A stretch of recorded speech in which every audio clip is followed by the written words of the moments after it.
Welcome back, everyone. A Cambridge nonprofit is honoring Dr. Martin Luther King's legacy through community service. We have Jessica and Nico of Many Helping Hands 365 here with us this morning. Thank you so much for coming in bright and early. Absolutely. Good morning. Good morning. Thanks for having us. Tell me what this day of service, what it looks like for people tomorrow. Well, we'll be meeting at the Central Square Church tomorrow at 2 o'clock. And one of the significant things about that is that MLK actually spoke there. He gave a sermon in 1960. And so while a lot of communities, honor Dr. King, we're very connected to it in a real historical sense. So it adds a real impact to the day.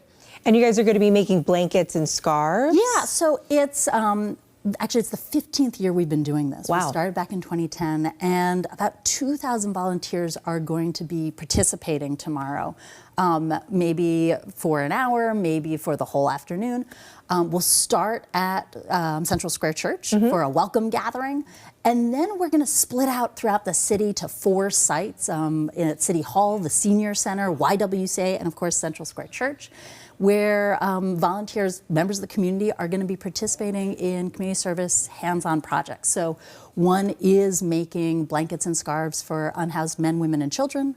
Another is making Valentine cards for shut-in elders and veterans. And what I love is people at home can come out and take part, right? Absolutely. Yeah, and one of the great things about this event is Cambridge is known for its diversity, but it's rare that all of that diversity is in one space at one time. So in addition to those 2,000 volunteers, there's also going to be about over 100 student volunteers from both of the high schools in Cambridge, as well as some students from Lowell. And so it really is this cross-generational, diverse space that really brings the community together and helps neighbors sit with other neighbors and learn more about each other, which is really what Dr. King's dream is all about. There's one thing about having the day off from work and school, but it's another to actually help the community during this day. Can you tell me about the feeling, how you feel walking away from volunteering in Cambridge? Oh, it's amazing. Yeah. I think the city has so many resources and there's so much going on. And so I think people have this, they feel like they want to give back. And so it's an opportunity, it's a space for people to come in, it's accessible, there's a low bar of entry. I mean, everyone can make crafts, everyone can donate their time. And so I think people walk away feeling really civically engaged and just good about supporting the community that they love.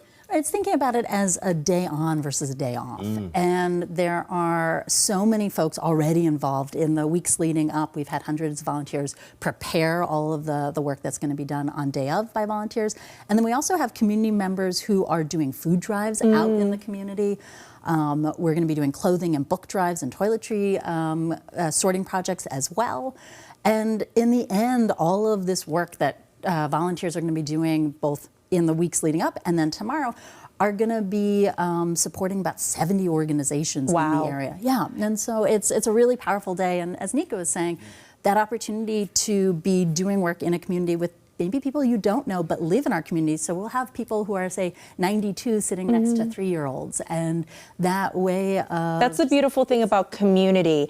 And the name 365, you guys have events all throughout the year. So thank you so much, Many Helping Hands, for coming and telling us how people at home can get involved in honoring Dr. King's legacy. So thank you so much. And again, the event is free. Volunteers are welcome and encouraged to come in. So thank you so much. We'll be right back.